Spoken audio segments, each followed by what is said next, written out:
Long-term debt and equity are the major sources of financing for most of the business. Therefore, the auditor needs to come up with a strong strategy to see whether the business equity and long-term liabilities are involved with material misstatement. Long-term liabilities are those that are due more than 1 year or after the normal operating cycle of the company. Example of long-term liability is notes payable, bonds, or mortgage. Long-term debt can have a variety of characteristics that can influence the audit procedure used, and a substantive testing is more efficient for most of the entities. Next, I will present about the planning and risk assessment. If the volume of transaction is low, the accounting is not complex, and the client frequently receives the third-party statement, the amortization table and the inherent risk is normally rated as low to moderate. But if the accounts are usually large, the financial market have been developed sophisticated instrument with both debt and also the equity characteristic. Next is about the substantive procedure. The auditor needs to check balance and assess the status of the previous debt agreement and review any debt agreement as well as determine the status of the previous debt agreement. Next is accessions and related control activities. There are four. The first one is existence and authorization, which is to determine whether or not long-term debts exist. So auditors need to obtain an analysis of the long-term debt account as well as examine copies of new notes or bonds agreement. Next is completeness, which is to ensure that all the transactions relating to long-term liability have been recorded. So, auditors need to follow up on the large cash receipt and also the payments with sources document and the general ledger. Other than that, auditor also need to vouch borrowing and repayment transaction and review the transaction to the supporting document. The third one is accuracy, valuation, and allocation, which is to ensure that long-term debts are recorded at the correct amount. So, the auditors need to review the new debt agreement as well as recalculating accurate interest payable. The others than that, auditors need to also verify the amortization of the premium or discounts. And lastly is the presentation and disclosure, which is the presentation and the disclosure must be in accordance with the IFRS and juga MFRS. So the auditors need to examine the presentation of long-term debt in the financial statement. Assalamualaikum and hi, my name is Marshada Binti Rosli. Today, I would like to present about the audit dividend. Audit dividend is a dividend of payment that made by a company to its shareholders from company's profit, and auditor need to perform an audit on this dividend to ensure that the dividend is free from any material misstatement. First thing that the auditor needs to do is they need to do the plan and risk assessment. By doing so, auditor needs to be aware of risks that could occur and they need to prepare a plan to assess the risk. Ways of risk assessment that auditor can be done is by acquire information that relates to the dividend from the stakeholders. This is done by the auditor to ensure the company documents and transaction exist. Next is auditor needs to do an internal control testing. It must be done to determine whether the dividend is recorded and presented in financial statement is compliant with the related laws and regulations. Auditor can acquire information regarding company's dividends policy from their manager to know whether management apply the dividend policy accordingly. Lastly, for internal control, auditor can perform recalculation, check whether the dividend amount in financial statement is mathematically accurate with the authorized documents. Next, auditor also need to do a substantive procedure. This procedure is done to collect evidence on dividends and perform tests on the evidence. Auditor will perform substantive tests of transaction audit assertion. Auditor need to assert the dividend based on its completeness. Auditor need to check that the dividend paid to the shareholders must be recorded and presented in financial statement. Other than completeness, auditor also need to check the occurrence of the dividend and the dividend must occur as stated in the financial statement. Lastly, in audit assertion, auditor need to do a test on presentation and disclosure.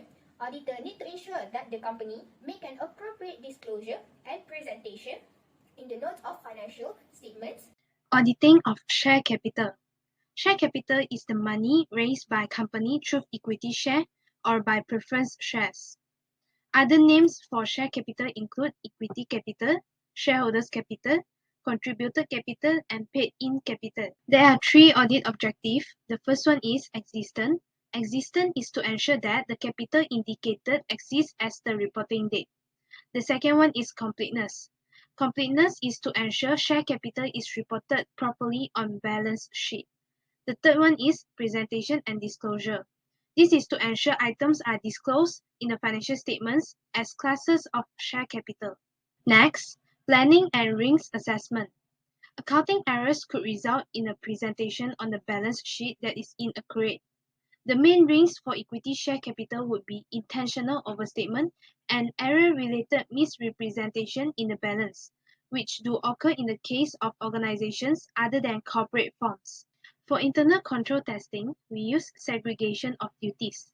This is to ensure that actual share capital activities are recognized in the corporate records. A capital stock certificate record keeps track of the issuance and buyback of capital stock during the duration of the organization. For substantive procedures, we are using test of details of balance. The first one, the organization's articles and association, certificate of incorporation, and memorandum in incorporation must all be provided to the auditor for verification and compare the balances to relevant filings.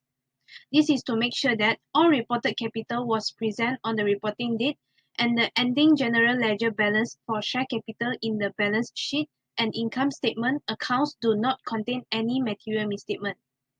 Second, auditor need to establish the monetary correctness of the share capital accounts. Assalamualaikum and good day. Now let us move into audit reserves and retained profit. But before we go into the main part, I just want to inform that reserves is a part of retained profit.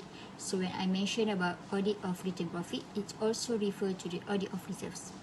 Moving on to the main focus here, when it comes to retained profit, there are usually three audit assertions that related, which are completeness, existence, and also presentation and disclosure. For the first audit assertion, which is completeness, usually auditor want to test whether all retained profit related transactions that should have been recorded by client have actually been recorded by them or not. In order to test the audit assertion, auditor usually will perform an audit procedure called inspection. For example, when auditor want to check whether the dividend declared and prior year adjustment have actually been recorded by client, they can request the client's board minute and inspect the dividend declared evidence before trace the evidence to the general ledger. As for the prior year adjustment, auditor usually can trace the prior year adjustment to the supporting document of retained profit account. The second audit assertion is existence. Usually for this audit assertion, auditor want to check whether all retained profit related transactions that have been recorded in the financial statement really occur or not. For this audit assertion, auditor also usually will perform the inspection. For example, when auditor want to check whether the dividend transactions that have been recorded in the financial statement really occur or not, they will inspect the client's board minute and look for the dividend declared and approval evidence. The last audit assertion is presentation and disclosure. For this one, usually auditor want to check whether all appropriate information and disclosure have been included in the financial statement or not. And usually auditor will perform inspection and also confirmation. Let us take the client's restriction on retained profits with bank as example. The first thing auditor can do is inspect the agreement document with bank, and then auditor can confirm it with the bank itself. And then auditor can check whether the client include the information in the notes to financial statement or not. That's all from me. Thank you. Hi, now I represent the title Auditing Income Statement Items. What is income statement? The income statement is one of the core financial statements of a company that shows its financial performance over a certain time period. An income statement audit involves an independent auditor's assessment of a company's income statement and related disclosure to enable the auditor to determine if they present an accurate and fair picture of the company's financial performance. The audit objective in auditing the income statement items include occurrence, completeness, accuracy, cut-off, classification, and presentation. In planning and risk assessment, the auditors need to have adequate knowledge of the business and industry of the company to assess the possible misstatement in the income statement. Moreover, the auditor may need to conduct a more thorough examination of significant revenue and expenses account in the income statement. In addition, the auditors has to pay more attention to the income statement items that involve the estimation because they are vulnerable to material misstatement. On the other hand, for internal control testing, the auditor, for example, can assess whether there are appropriate control activities in the company.